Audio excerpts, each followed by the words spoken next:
Cape Tourville, one of Tasmania's great short walks, close to Wineglass Bay.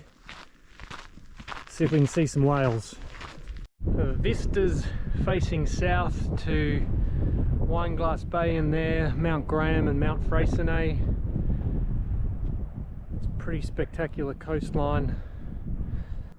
The coast here was explored by the French boardwalk along the top of the cliff. So we've got a lot of French names. Great spot for looking out for whales.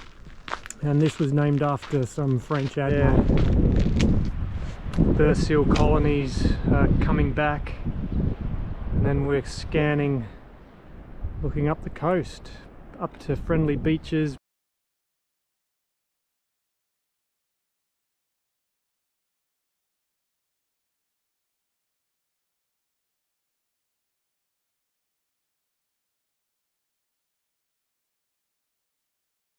Tourville, that's it. Told you it was a short walk.